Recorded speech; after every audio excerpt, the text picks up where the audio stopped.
Well, this has been long in the making, but if you're finally here, welcome to the Leaders Who Care series, Thomas. Thank you. Thank you. I appreciate it, Mark. And I see you got your headphones on, the map behind you, and you're ready to take off. Yeah, I'm ready to guide people landing in the U.S., as it were. I mean, I say these are my flight controller headset, and so it's like I'm ready to guide you into runway 25 right and have a successful arrival in the U.S. Well, I heard that's a safe one, so that's the one we'll go with. So. Exactly right. So always a good place to start is if you could briefly, and I got to tell guys this especially, if you could briefly share who's Thomas, where you're from originally, where are you now, a little bit about your family. You can tell us your favorite color if you want, and if there's anything that you've never told anybody ever, and this is the place you want to reveal it, we'll take that too. So what do you think? Yeah, I don't know if there's anything. I'm pretty open about a lot of things, and I don't know if there's any deep, dark, well, a dark or otherwise secret that I've held back for long. But briefly, an introduction to me. My name is Thomas. I grew up in Denmark as an American. Now I'm a Dane living in America. I run an advisory firm focused on foreign companies coming into the US, helping them with successfully achieving commercial success, achieving commercial business in the US. One of the things I tell people constantly is the number one barrier is language. I spoke to some British companies recently and they said, well, we do speak English. I said, that's great. We're in America, we speak American. And for Brits, it's a problem. And anyone who's a second language learner for English or American, it's a bigger problem. Culture is the second biggest one. But we do a range of things. Well, hang on. Before you go to the range of things, what about your family? What about that part? So I am married. My wife is a teacher. She is smarter, nicer, significantly better looking, as you can well imagine, than I am. And she teaches early childhood special ed. She teaches 3 to 5-year-olds with a variety of special needs, and it is a far more important job than what I have and what I do. And she just has an incredible impact on these kids and their families, so which is really great. I have 2 kids, a son and a daughter, who are both grown-ups and are out in the world doing cool things themselves.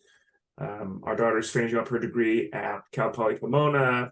Our son is currently in New Orleans, and he runs his own business, and he's there supporting his girlfriend, who is in medical school. Nice. All right. We got you got a safety net. Yeah, that's exactly right. You know, when we retire, you know, we'll come live near where they are, which will be great. Which I'm sure they'll love that.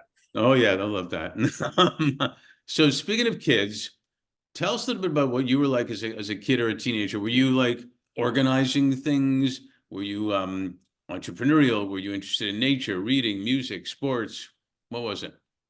I think I must have been a pretty difficult kid too, because I was super curious about everything. I was very entrepreneurial.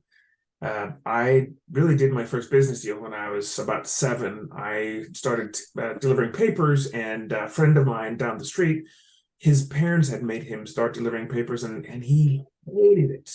It wasn't so much the getting up, and he was like, he didn't want to get up and do stuff. He could get up in the morning just fine. So I ended up paying him for 3 months of his paper route, taking over his paper route, more than doubling my income, but spending only 40% more time. The only thing I had to promise him in addition to the 3 months was that I would never, ever tell his parents. I can't tell you who he is because then I would be breaking my promise, but I've never told his parents that I took over his. So he would get up in the morning, pretend that he was taking out papers, and he would go to his playhouse in the back end of his garden and sleep for another hour. And then he'd come back and pretend. I don't know if, I've never spoken to his parents about it, so I don't know if he actually pulled it off. But I was always like seeing possibilities and seeing opportunities. And one of the reasons I say that I must have been a difficult kid is like I just saw things very differently. And I came back from kindergarten one day and I told my mom, it's like, I don't want to go to kindergarten anymore. She's like, why not? I've read all the books. It's like, I'm done. It's like, they only have these books, I'm done. And Wow. oddly, I remember my third birthday, and I remember inviting my friend Casper, and his parents came with him, and I was talking to some other friends about how embarrassing that was because Casper, who was 2.5, had to have his parents with him, and that must be really embarrassing for Casper. Poor Casper, just because he's 2.5, he had to have his parents there. What a snarky kid I must have been. Yeah. Is that like Casper the Ghost, Casper? No, different Casper. Okay, cool. Or maybe this was before he became a ghost. I'm not sure. It's interesting. When I was really young, I delivered the TV guides, which in Canada they were small little TV guides like that, and they were like 15 or 20 cents way back then, it seems. And I had a lady who gave me a quarter tip every time I delivered a 15-cent TV guide, and Nice. she was incredible. And she told me why. She said, because I appreciate you getting up, I appreciate you doing this, I appreciate your attitude, I appreciate all that. So it's pretty good. It was a pretty good experience. So my guess is his parents knew, because our parents knew a lot more about what we did that we think we were hiding from them than we knew. So my guess is his parents do know. I can't believe that his parents didn't realize that he got up and went to his playhouse and then showed up like an hour. And I mean, it's like, I don't know. I mean, that never seemed like a good plan to me. And I was, in the meantime, I was rolling in the money, and I thought I was making the big bucks back then. But Well, you probably had almost more in relatively more disposable income then than you have now in a relative basis. not only that, but I had a live-in chef for sure because I wasn't cooking myself at the time. Although I did have chores, but still, I had a Yeah, roof over my head I didn't pay for, and that's a good deal. the It's insurance on my go-kart, which I used to deliver the newspapers, was really low. So I had a good yeah. deal. I'm sure the deductible was incredible. Yes, yes, yes, exactly. Well, tell us about starting with your studies. You studied European studies and Mhm. history, and then you got your JD after that at UCLA. What intrigued you to go down that path? And after that, did you ever envision that you would land then in international banking at the Bank of the West? Ah, so part of my part of my interest in history is I've just always been interested in history. I mean, I think it's really important to understand why we are where we are and how we got there. What's the backdrop for it? Because if you understand the historical context, it's a lot easier to understand how to move forward and change things in meaningful ways. And growing up in Denmark, Viking history is incredibly vibrant, and it was really fascinating for me to really dive into that. And Americans refer to the Vikings as Vikings, or the people who lived at that time, and they got a bad rap. They would have actually thought of themselves as the children of Ash and Elm, the two trees, who that's part of their origin story. Viking was something you did, not somewhat something that you were. And growing up in Denmark during the Cold War, the Vietnam War, uh, gave me a very different perspective on the U.S. from Europe, but also being raised with an American father speaking American English at home with American traditions gave me just a different perspective on the U.S. from there. So continuing history, but then adding European studies because I wanted to understand what is the American perspective on Europe. And you hear like anecdotes and things that people throw out, like, oh, the French gave up in all the world wars, and they're like, well, why are you thinking like this, and how are you understanding this? And when Americans say things like, oh, we have the best healthcare system in the world, well, why are you saying that? Because I've actually experienced the other healthcare systems. What is it that you think about the US that makes our system, whether it's, people say things like we're the best country in the world. People in every country are prone to saying things like this. But what is it about the US, and how do we understand Europe, which we like to compare ourselves with? And you ask about the inclination to study law. I actually went back to college as an adult with the intent of going to law school because I think the intersection between law and business in the US is incredibly important. And it's much more important than it is in the US. In fact, I had a conversation about this with a friend of mine who leads a large American-based international law firm in the UK, and he said it's really interesting because the language that you use in engaging with lawyers is very different.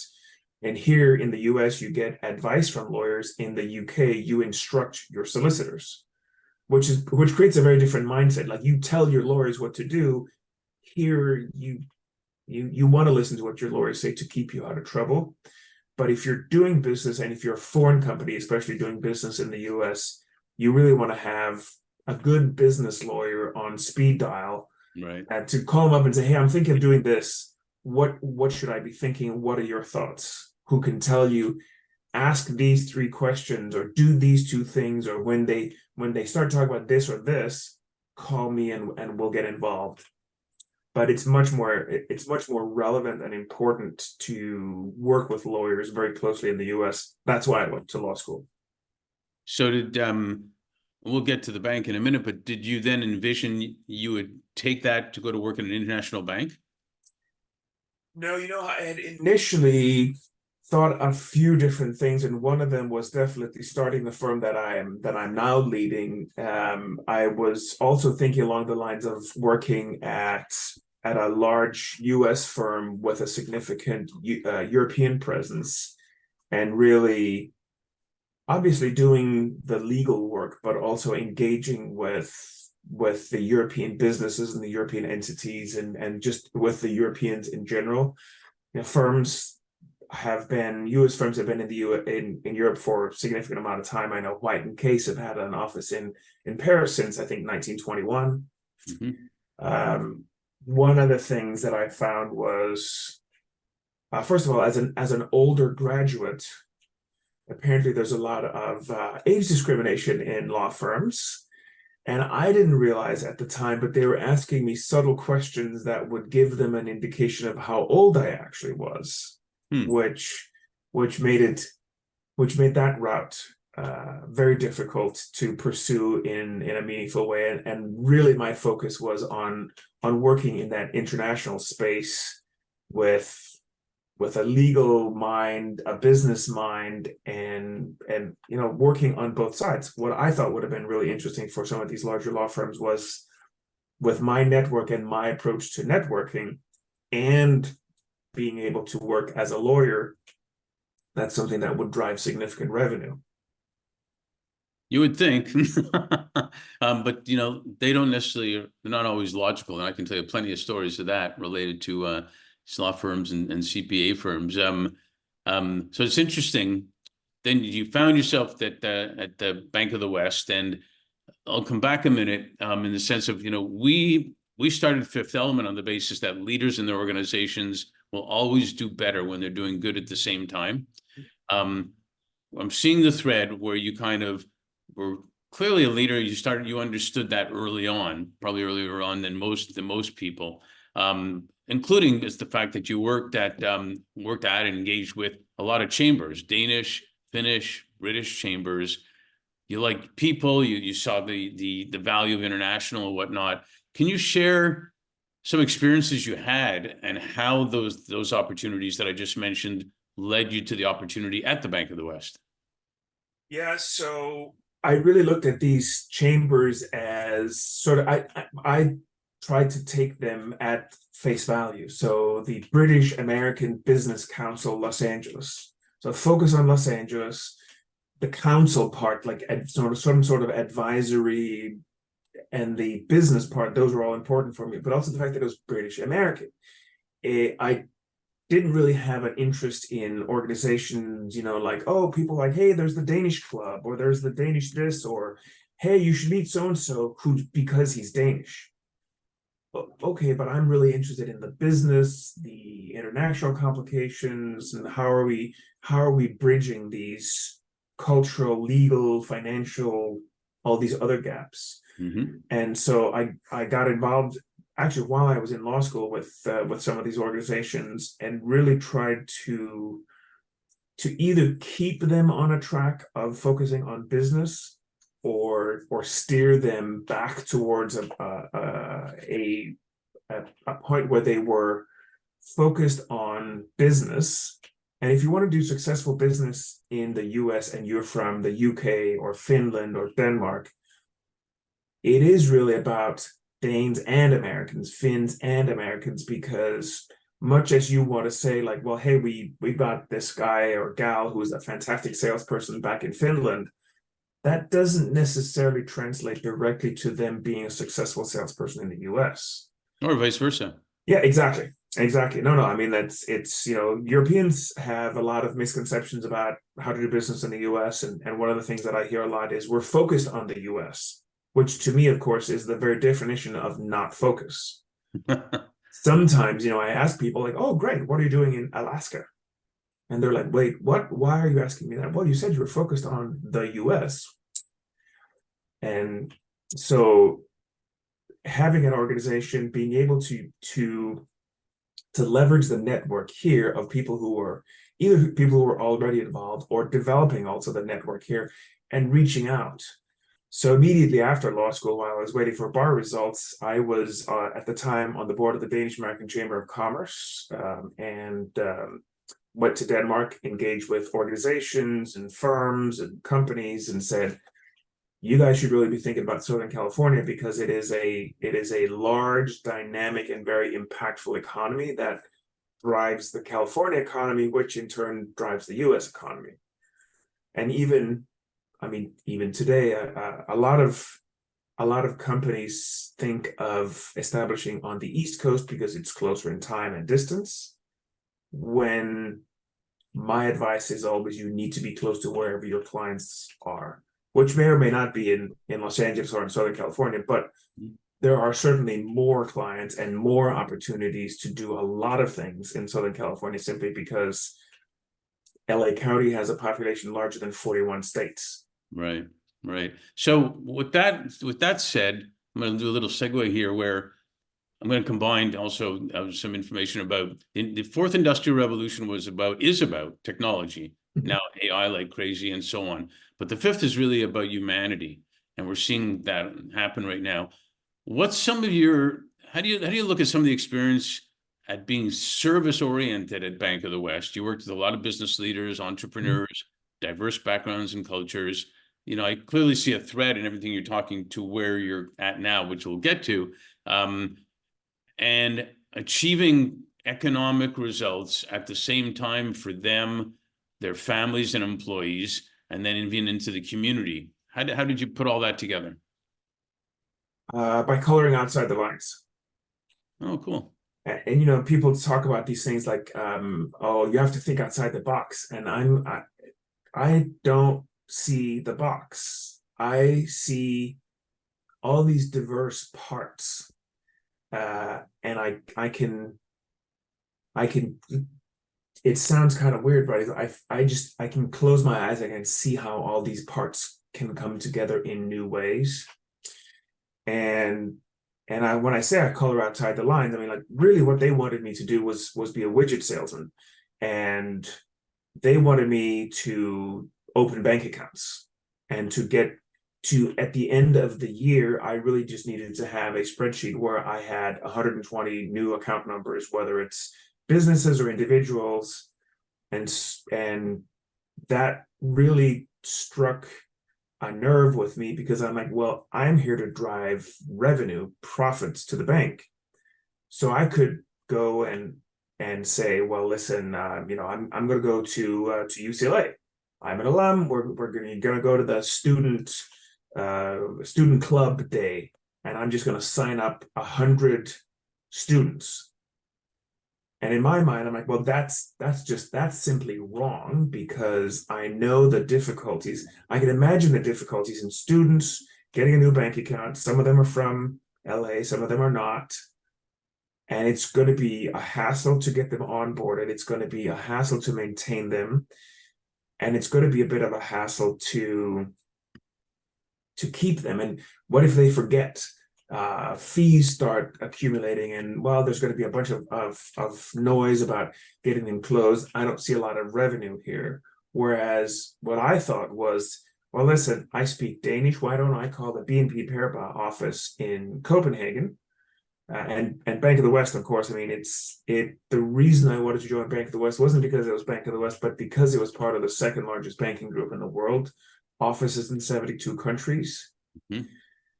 So I immediately called them in Copenhagen. I said, hey, listen, I can help you here with all of your clients. And their clients and prospects are the largest corporations Yeah. in Denmark. And what I got back was, well, listen, this isn't your department. That's not how you're compensated. And I said, well, why doesn't the bank create a new position of bank ambassador? Well, we don't even know what that means, but I'm going to tell you. It's like, no, we're not even interested in that. Well, why don't you then create a business development position that goes across divisions, across these silos? Like, well, we've never done business like that. I mean, and there were always reasons why. And at one point, a friend of mine who was a partner at a big law firm called me and he said, hey, I need a $500 million M&A bridge loan. Can you help me with that? And I said, stand by. I went to see the guy who was in that department. And he said, listen, we have open positions here. You should just join my group because you've single-handedly helped me get my bonus the last 3 quarters. I bet you did. And so I went to his boss, and really what she told me was like, we need somebody who's known in the industry and who knows the industry. And with that one deal, and I mean, and what they were asking was, well, we want somebody who's been a commercial banker in this particular segment for 5 to 10 years. And how tall do you have to be also? Yeah, I don't know. I mean, the list of requirements, but they had open positions, and I had a deal in my pocket, and I ended up going back to my friend and saying, going back to my desk and calling my friend and saying, like, we can't do it. And he ended up just telling me, dude, you need to get out of there. I'm like, yeah, well, at that point, that was really sort of like one of the key things for me where I was like, well, that's my next point. What was the inflection point? Was the question, and you just did a Jeopardy. You gave the answer before the question, which is well done. I like that it happens. So what's the story? You created AXEL. What's the story on the name? Tell me that first. Where does the name come from? So when I founded the company, I needed a name, and I was trying to figure out like what's a clever name. And I was like, you know what? It doesn't need to be, the name doesn't have to be so clever. And one of the people that I've always really admired is my maternal grandfather, who he was a trained mail builder. He was in the Danish resistance during World War II. Mm. But the story behind the name is more that when I was a kid, he was retired. He restored antique furniture. And so there's a whole process behind it. He would go to an auction. He'd have to first figure out that this is actually a worthwhile endeavor to clean up and restore, that he could buy it at a reasonable price, put some work into it, and sell it at a higher price to make some profit. And then the whole process of then taking it home, you have to clean it, you have to sort of assess the materials. What does it need? What does it have? What can we do with it? Does it need to change? Are we going to keep it the way it is? Are we going to put on like, fancy modern gliders on the drawers? And one thing that always really stood out, he taught me everything I know about wood. So you always have to sand with the grain, and you can never say, well, we're just gonna, there's a little bit of a blotch right here, I'm just gonna scrub and do whatever, because it creates a scar that later is hard to get rid of. And if you go too hard, there's a divot and you have to sand the whole thing down to make it smooth again. And it's really is a reminder to me that what I do and the advice I give, there's a process.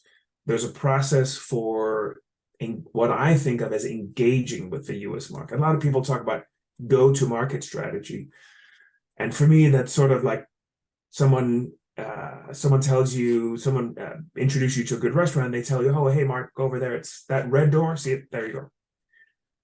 The way that I think about the advice and the work that I do is I take you to the restaurant. I usually use Ruth's Chris or In-N-Out as the example, because there are things that you can get there that are not on the menu. And if you don't know, you'll never have the opportunity to do this. But Ruth's Chris has the best onion rings. They haven't been on the menu for some time, but if you call in advance, say I'd like to book a table for 4 for this Saturday, and I'd like 2 sides of onion rings. Can you do this? Like, yep, we'll make a note, and they make you the onion rings, and people are like, wow, where are the onion rings? How did you know about that? Well, Yeah, I'd forgotten about that one. I knew about the in and out stuff not on the menu. I knew about that.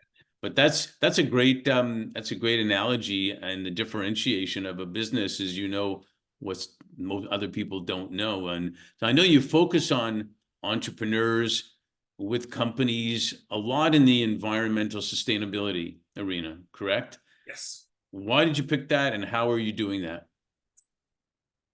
Well, it's kind of a natural progression, having grown up in Denmark, and a lot of conversations here hover around, well, we don't have enough water, water's expensive, we need to do this or that or the other thing about water or energy. And it struck me actually during the middle of pandemic lockdowns that the message that I had for European companies was basically, well, if you're a European company and you want to do business in the US, you should really talk to me. And I really wanted to make it more meaningful also for myself. And so if while helping a European company achieve commercial success in the US, I can also help solve major problems like figuring out how to deliver more clean water to LA, how to deliver more clean energy, how to help reduce emissions. When we talk about zero emissions vehicles. I know you've had G from Enzo Tires in this conversation as well. When you talk about zero emissions, really you're talking about zero tailpipe emissions. And what Enzo does is take it to the next level and reduce the emissions and reduce the pollution from tires. And if you're looking at the LA basin, the 110 and 710 freeways see traffic of more than 10,000 heavy-duty semis every day. The amount of tailpipe emissions is terrible, but then there's also the tire emissions. And one of the things that I also found was in conversations, even with sustainability leaders here, people who work in the water space, they see things from their perspective looking out. I was at the LA Business Council Sustainability Summit in September, and there were some people there talking about a 700 megawatt wind project in New Mexico. First of all, you now have to build transmission lines across at least 2 states. But they were also saying things like this was the best wind in the US. Well, that's just patently false. The best wind in the US is on the West Coast, where there's unbroken westerly wind from across the Pacific. Expensive to build off the coast for a whole host of reasons. But the opportunities that were in front of me were things like how the Danes have developed water facilities that are water resource facilities. They're not wastewater treatment plants. They're net electricity producers. And a quick back of the envelope calculation showed me that you could produce 226 gigawatt hours of electricity from the Hyperion wastewater treatment plant. Wow. So I spoke to the deputy mayor of infrastructure about this. And I spoke to somebody else about this earlier, and he's like, well, are you sure about this 226 gigawatt hour number? He's like, well, one of the people who was involved with who knew something about this wind project. And I said, well, this is a quick calculation, but I could be off by 100 gigawatts. And the 700 megawatt project would still be a rounding error. And with this project, you don't have to put in transmission lines across 2 states. So these are things where it's like, there's a big win for everybody involved. Yeah. And at the end of the day, if I can put together a project that creates net electricity production at Hyperion, sells products and solutions from Danish companies, and reduces pollution in the LA basin, man, that is that goes beyond just earning a paycheck, and those are the type of things that I would love to be involved with. No, that's definitely making a difference, and that's definitely where we have to be headed to. Well, you would know this. They say in LA that you need to keep them wanting more, but I think the main reason is because they need to do a sequel, which is why they do that. Yes. So I got one last question in this part. One client told me this around 2021. He said, Mark, 2020 was the year that flew by slowly. Mm-hmm. And I thought it was a very cool comment at that time. And with unprecedented of a year, and then amazingly how fast 22, 23 have passed by. Can you tell us what you're most grateful for and also what you're most hopeful for? Most grateful for my family, for the support of my wife in particular, but also just support from good friends and even from people who I'm not in regular contact with, and I'm like, oh, I realize I'm like, oh, I reach out to somebody, and the support, the faith that other people have in me and in my abilities is mind-blowing to me, and is something that I am incredibly grateful for. The thing that I'm most hopeful for is the possibility of taking small steps that would very quickly lead to meaningful change. And I say this because from a personal perspective, I have a rower at home, and I did this challenge in January, and it was like, do 20 days at least of at least 500 meters. And I can get on my rower in 2.5 minutes and row 500 meters. And a month later, I feel significantly better in a lot of ways. From a business perspective, I started writing and publishing blog posts, and I've only published like 3 or 4. Like, I've done very little, like precious little, and yet the results from that have been overwhelmingly positive. So I think what I'm really most hopeful for is focusing on doing one small thing at a time, and that will lead to significant change. Yeah, no, good point. What I think happens is, even with people that you speak to less regularly or whatnot, is people actually see, and I say this in all seriousness, that you are really a leader who cares, and that's the type of people that they want to work with and be with. So, because as my friends would tell me, you're not getting hired for your good looks. You got to bring something else to the table. And so, but that's my friends, which I probably need new ones now. But Probably so, yeah. We can work on that later. But sincerely, you are, and ever since I've known you, you've been a leader who cares. So, I appreciate you being on this series, and thank you for it. Well, thank you, Mark. It's always a pleasure, and I count you as one of my friends who I'm constantly grateful for the positive things that you say about me, and the opportunity to be here, and even the fact that you have this series, I think is great. And I know some of the other people who you've interviewed here, who I really admire for the work that they do. So being in such good company, being included in such good company, I'm grateful for the opportunity to chat with you here. Thanks. So are we. Thanks a million. Thanks, Mark.